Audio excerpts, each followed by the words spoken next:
রাস্তার ধুলোয় পড়ে থাকা সেই ক্যানভাসটা যখন আমি তুললাম, তখন জানতাম না আমার অবচেতনের সেই সুন্দরী আজ রক্তে মাংসের শরীর নিয়ে আমার সামনে এসে দাঁড়াবে।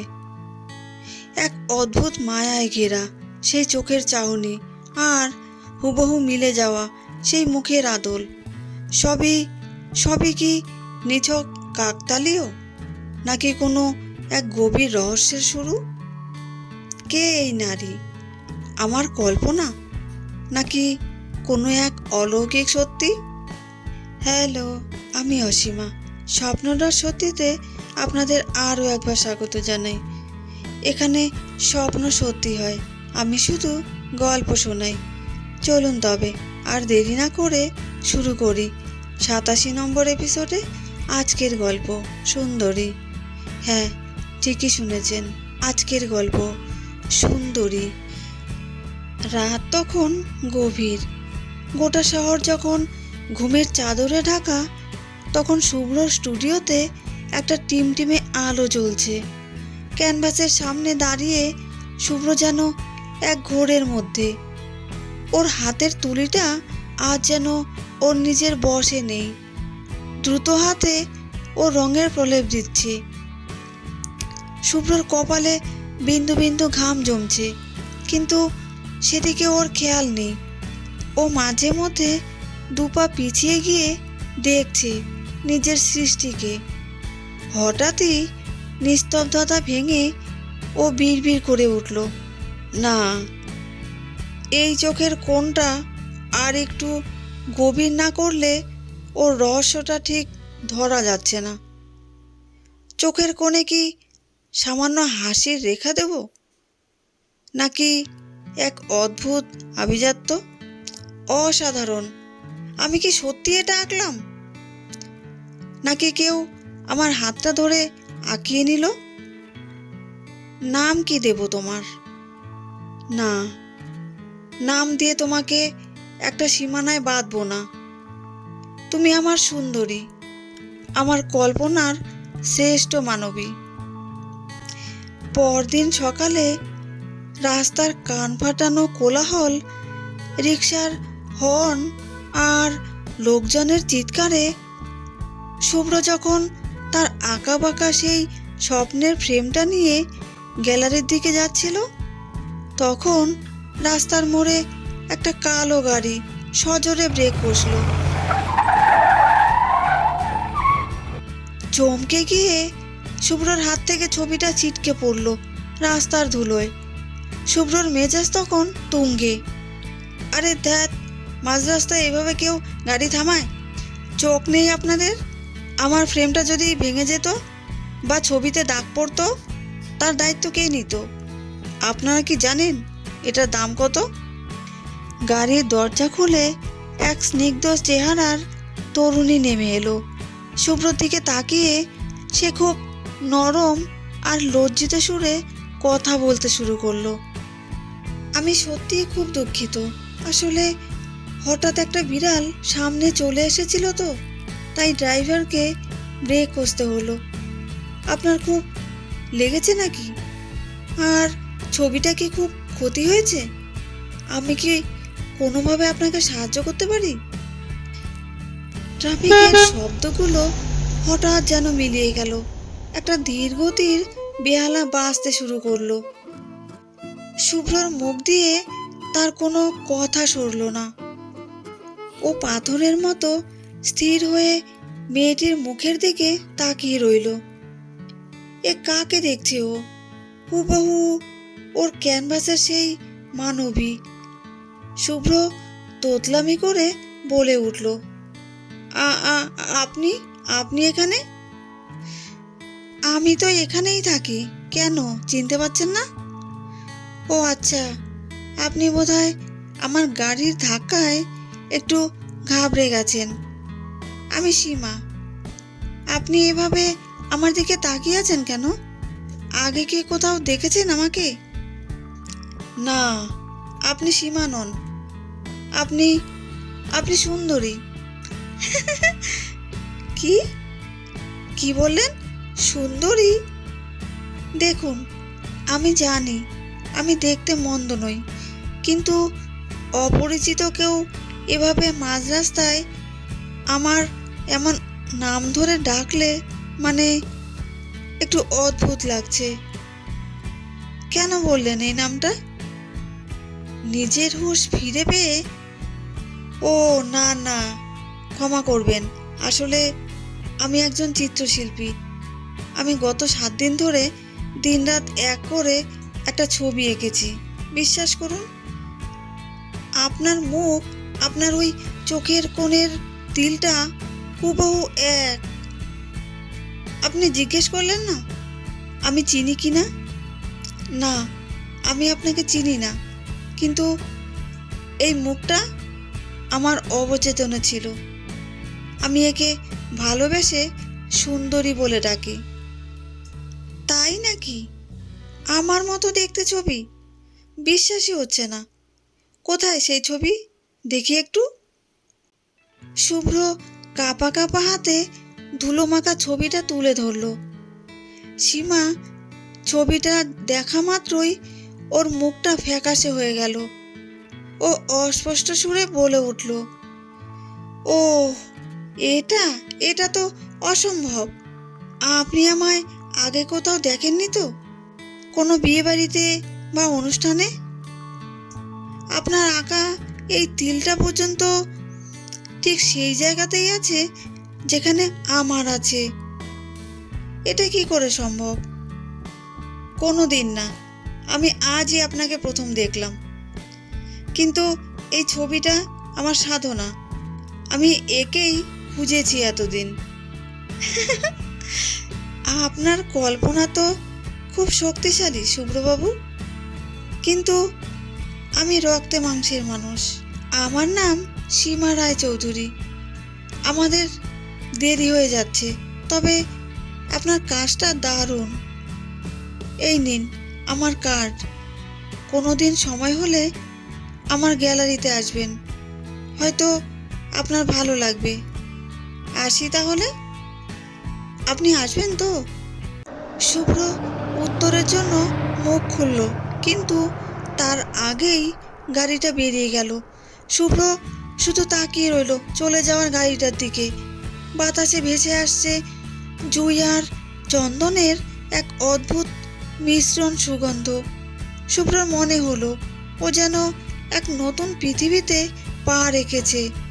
কয়েকদিন পর শহরের এক নামী আর্ট গ্যালারি, সেখানে অনেক মানুষের গুঞ্জন আর কাপ ডিশ নাড়ার শব্দ শোনা যাচ্ছে।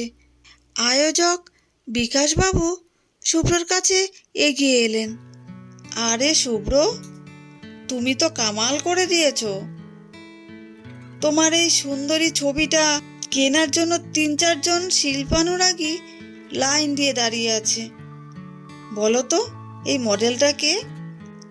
তুমি কি কোনো গোপন প্রেমিকার ছবি এঁকেছ? না বিকাশদা, এটা বিক্রির জন্য নয়, এটা আমার সাধনা।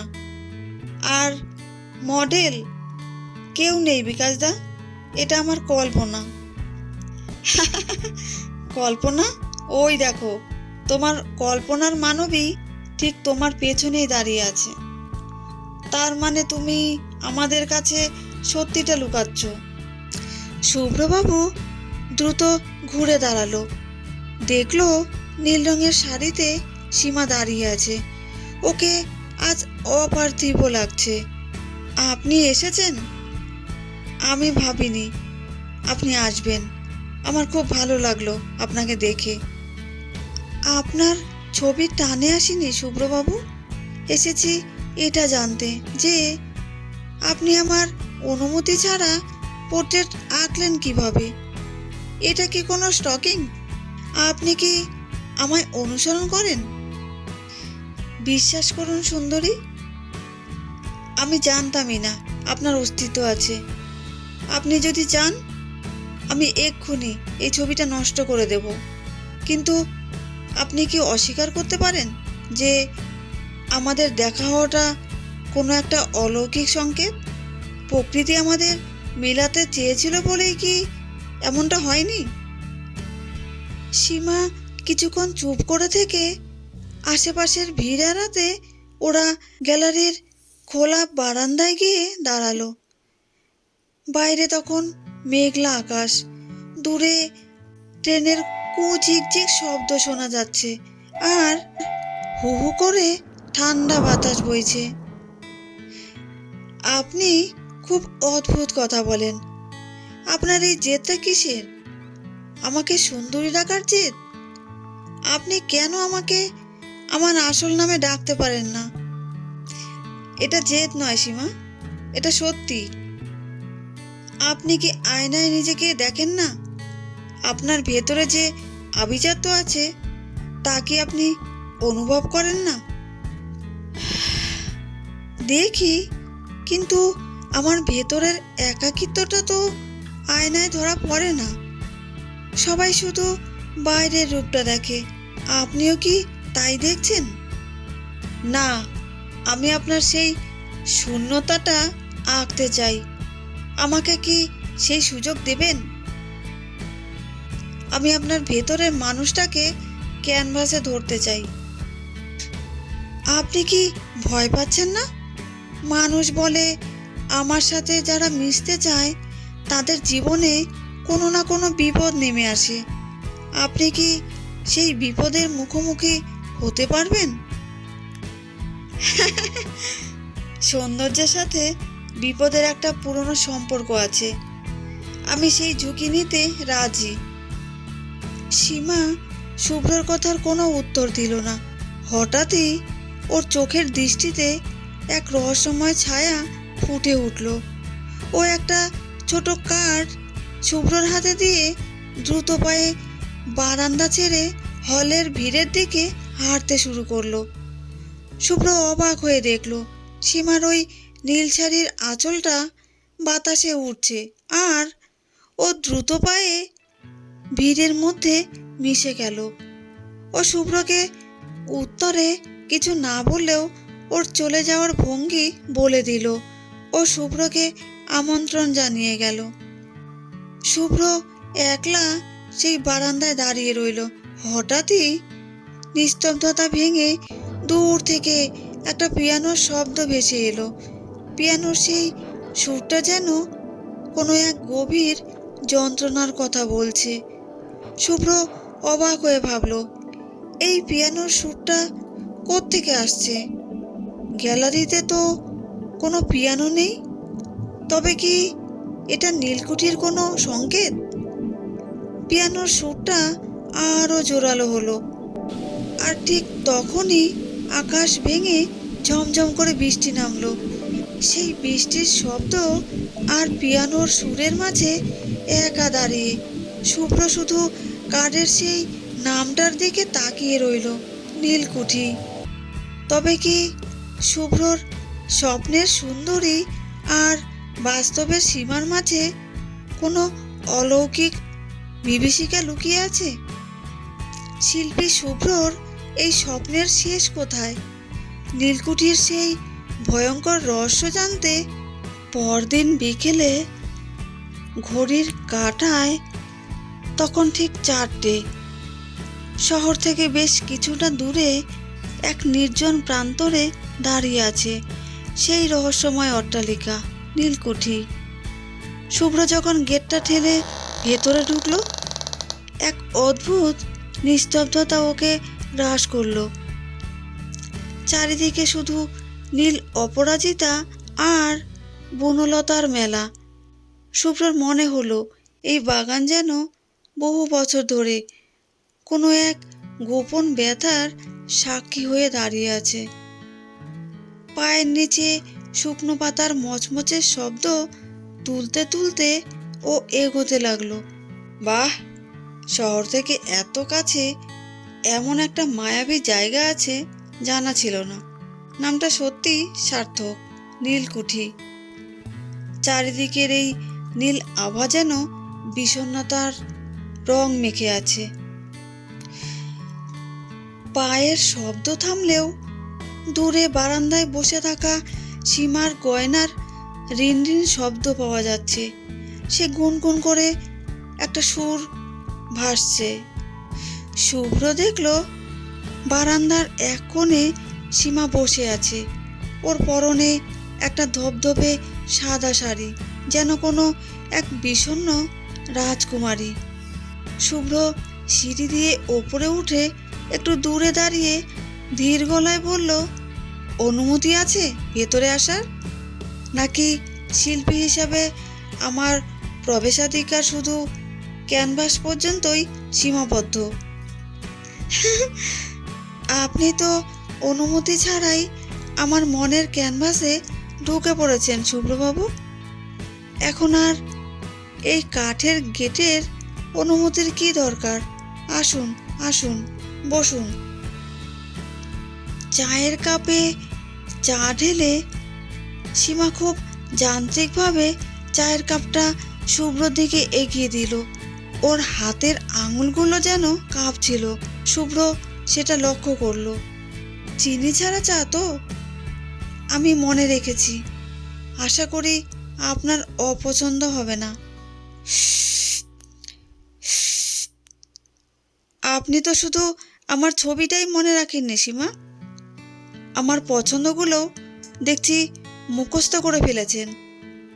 সুন্দরী, আজ আপনাকে এই পড়ন্ত বিকেলের আলোয় আরও মায়াবী লাগছে, ঠিক যেন কোনো এক প্রাচীন রূপকথার চরিত্র। আবার সেই নাম? আমি বলেছিলাম না আমাকে সীমা বলে ডাকতে? সৌন্দর্য তো ক্ষণস্থায়ী শুভ্র, আজ আছে, কাল হয়তো কোনো এক দুর্ঘটনায় সব শেষ হয়ে যেতে পারে। তখন কি আপনি এই আমাকেই ভালোবাসবেন? তখন কি আপনার এই রঙের তুলি আমার জন্য চলবে? ভালোবাসা কি শুধু চামড়ার ওপর থাকে সীমা? আমি আপনার সেই সত্তাকে এঁকেছি, যা অবিনশ্বর, যা সময়ের সাথে মলিন হয় না। আচ্ছা, এই নীলকুঠির দেয়ালে আপনার পূর্বপুরুষদের কোনো ছবি নেই? আমি ঘরটা একটু ঘুরে দেখতে পারি? শিল্পী হিসাবে ঘরটার স্থাপত্য আমাকে খুব টানছে। দেখতে পারেন, তবে ওপরের তলার শেষ ঘরটায় যাবেন না, ওটা অনেক দিন ধরে বন্ধ। ধুলোবালি আছে খুব, ওদিকের পরিবেশটা খুব একটা সুবিধার নয়। শুভ্রর কৌতূহলী মন সীমার বারণ শুনল না। ও ধীর পায়ে ওপরে উঠে গেল। করিডোরের অন্ধকার যেন ওকে হাতছানি দিয়ে ডাকছে। হঠাৎ একটা আলমারি খোলার শব্দ হলো। শুভ্রর নজর পড়ল সেই পুরনো ধুলোমাখা অ্যালবামের দিকে। ও সেটা হাতে নিয়ে বিড়বিড় করে বলতে লাগলো, দেখি তো কি আছে এতে। আরে, এটা তো সীমার ছোটবেলার ছবি। পাশে ওটা কি? ওর মা? কি অদ্ভুত মিল, ঠিক যেন একই ছাঁচে গড়া দুজনে। কিন্তু এই ছবিটার কোণটা এমন পোড়া কেন? যেন কেউ উদ্দেশ্য প্রণোদিতভাবে পুড়িয়ে দিয়েছে। হঠাৎ একটা বাতাসের ঝাপটায় ঘরের জানালা সজোরে বন্ধ হলো। ধাড়াম! শুভ্র চমকে উঠল। শুভ্রর মনে হলো কেউ একজন ঘরের কোণে দাঁড়িয়ে ওকে দেখছে। একজোড়া অদৃশ্য চোখ যেন ওর প্রতিটি নড়াচড়া লক্ষ্য করছে। কে কে ওখানে? কোনো উত্তর দিচ্ছেন না কেন? সীমা, আপনি কি ওপরে এলেন?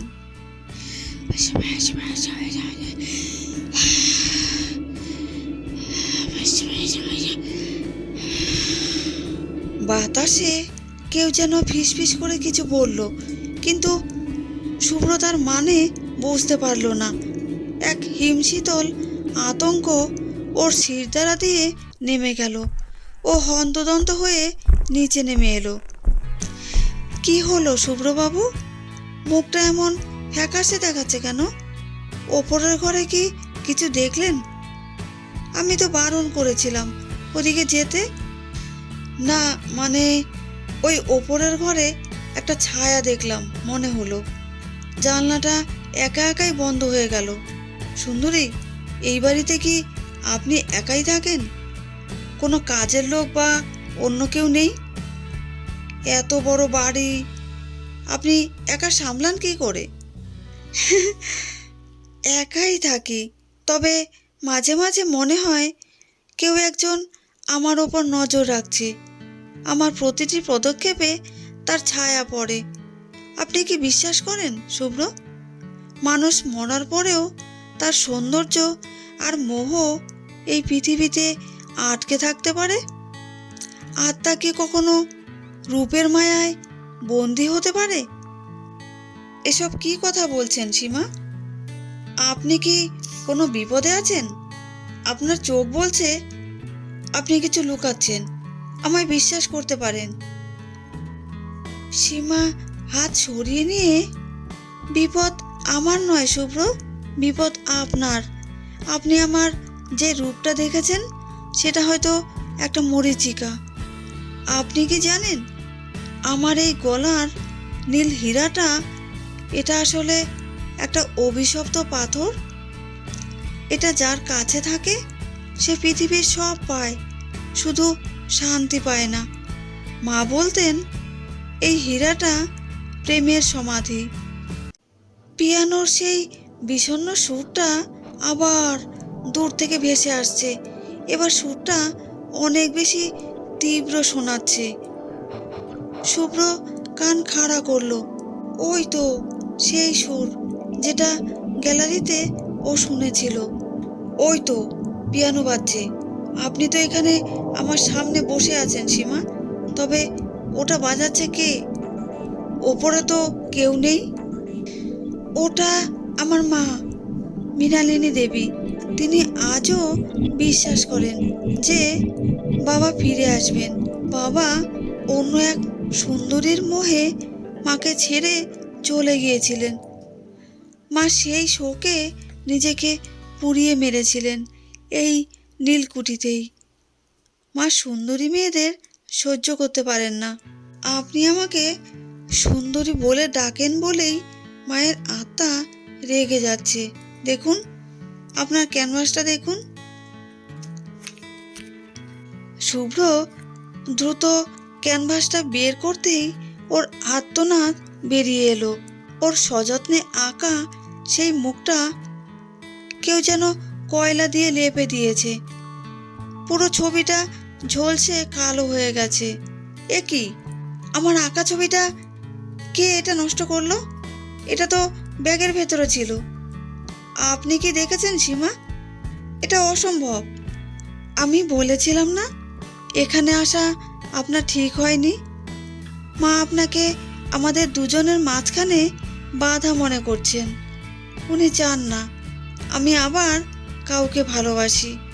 উনি চান না কোনো শিল্পী আমার রূপের বন্দনা করুক। পালান শুভ্র, এখনই চলে যান। আমি দেখতে পাচ্ছি মা আপনার ঠিক পেছনে দাঁড়িয়ে আছেন। তার হাতে ওই হীরাটা জ্বলছে। হঠাৎ ঘরের সবকটা মোমবাতি একসঙ্গে নিভে গেল। ঘুটঘুটে অন্ধকারে শুধু শুভ্র আর সীমার ভারী নিঃশ্বাসের শব্দ পাওয়া যাচ্ছে। একটি কাঁচ ভাঙার বিকট শব্দ হলো আর শুভ্র যন্ত্রণায় চিৎকার করে উঠল। আহ আহ আহ! সুন্দরী, আপনি কোথায়? হাত ধরুন আমার, আমি কিছু দেখতে পাচ্ছি না। সীমা, উত্তর দিন, আপনি কোথায়? সে তো আগেই চলে গেছে। এখন শুধু তুমি আর আমি। শিল্পী, তুমি কি আগুনের রং চিনতে চাও? প্রবল বাতাসের গর্জন, জানালার পাল্লাগুলো আছড়ে পড়ার শব্দে শুভ্র অন্ধকারের মধ্যে দৌড়াচ্ছে, কিন্তু মনে হচ্ছে ও একই জায়গায় বারবার ফিরে আসছে। দেয়ালে হাত দিতেই ওর হাতে ঠেকলো ভিজে দেয়াল। হঠাৎই একটা দেশলাই জ্বালানোর শব্দ হলো। খস! আগুনের শিখা জ্বলে ওঠার পর ও দেখলো সামনেই সীমা দাঁড়িয়ে আছে। আপনি শোনেননি শুভ্র? আমি বলেছিলাম চলে যেতে। আমার এই রূপ আসলে এক বিভীষিকা। মা চান আমি চিরকাল এই নীলকুঠিতেই তার যন্ত্রণার প্রতীক হয়ে বেঁচে থাকি। না সীমা, আমি এই অলৌকিক ভয়ে পালাবো না। আমি শিল্পী, আমি জানি সত্য কি। এই হীরা বা এই অতৃপ্ত আত্মা কিছুই আমার ভালোবাসার চেয়ে বড় নয়। তুমি আমার সাথে চলো। না, আপনি বুঝতে পারছেন না, দেখুন আমাকে। হঠাৎ বিদ্যুৎ চমকালো।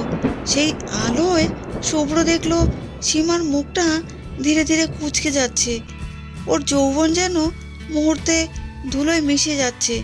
সীমা আর্তনাদ করে উঠল, দেখুন শুভ্র, আমি কত কুৎসিত। আপনি কি এবারও আমায় ভালোবাসবেন? রূপহীন এই কঙ্কালসার সীমাকে কি ক্যানভাসে জায়গা দেবেন? শুভ্র কোনো দ্বিধা না করে সীমার মুখটা দুহাত ধরে তুলে, আমার দিকে তাকাও সীমা, আমি শিল্পী। আমি জানি চামড়ার তলায় কি থাকে। তুমি আমার কাছে সেই সুন্দরীই আছো যাকে আমি প্রথম দিন রাস্তায় দেখেছিলাম। রূপ তো একদিন হারিয়েই যেত, কিন্তু তোমার প্রতি আমার টান তো হারাবে না। শুভ্র সীমার কপালে পরম মমতায় একটা চুমু খেলো। সাথে সাথেই এক বিকট কান্নার শব্দ শোনা গেল। নীল হীরাটা থেকে নীল ধোঁয়া বেরোতে শুরু করলো। শুভ্র চিৎকার করে উঠল মৃণালিনী দেবীর আত্মার উদ্দেশ্যে। মা, ঘৃণা দিয়ে কাউকে বেঁধে রাখা যায় না। আপনার নীল হীরা আপনার যন্ত্রণার প্রতীক হতে পারে, কিন্তু আমার প্রেম একে চূর্ণ করার ক্ষমতা রাখে। মুক্তি দিন আপনার মেয়েকে। একটি বিস্ফোরণের শব্দ, ঝনঝন। নীল হীরাটা হাজার টুকরো হয়ে মেঝেতে ছড়িয়ে পড়ল। হঠাৎ নীলকুঠির সেই ভারী বাতাসটা হালকা হয়ে গেল। পিয়ানোর সুরটা থেমে গেল চিরকালের জন্য। জানালা দিয়ে ভোরের প্রথম আলো এসে পড়ল সীমার মুখে। সীমা আবার ওর স্বাভাবিক রূপে ফিরে এলো। ওর চোখের সেই আতঙ্ক নেই, আছে শুধু প্রশান্তি। শুভ্র, আমি শ্বাস নিতে পারছি। মা হয়তো মুক্তি পেলেন। আমি এতদিন এই হীরাটার ভারে পিষ্ট হচ্ছিলাম। শুভ্র জানলা খুলে দিয়ে, দেখো ভোর হচ্ছে। ভোরের আলোয় অন্ধকার টেকে না। ঘৃণা আগুনে পুড়ে ছাই হয়ে গেছে। চলো সীমা, নীলকুঠির গেটটা আজ চিরকালের মতো বন্ধ করে দিই। সামনে আমাদের নতুন পৃথিবী অপেক্ষা করছে, যেখানে কোনো অভিশাপ নেই, আছে শুধু জীবন। ভোরের পাখির ডাক, শুভ্র আর সীমার শান্ত হাঁটার শব্দ ধীরে ধীরে মিলিয়ে যাচ্ছে। শেষবারের মতো গেট বন্ধ হওয়ার শব্দ। তো এই ছিল আজকের গল্প সুন্দরী। এই গল্পটা যদি ভালো লেগে থাকে, লাইক, কমেন্ট, শেয়ার করবেন। আপনি যদি এই চ্যানেলে নতুন হয়ে থাকেন, তাহলে স্বপ্ন.সত্যি চ্যানেলটা সাবস্ক্রাইব করে পাশে থাকবেন। আমি অসীমা আবার ফিরে আসব নতুন একটি গল্প নিয়ে। আপনারা সবাই ভালো থাকবেন, সুস্থ থাকবেন, শুভকামনা রইল।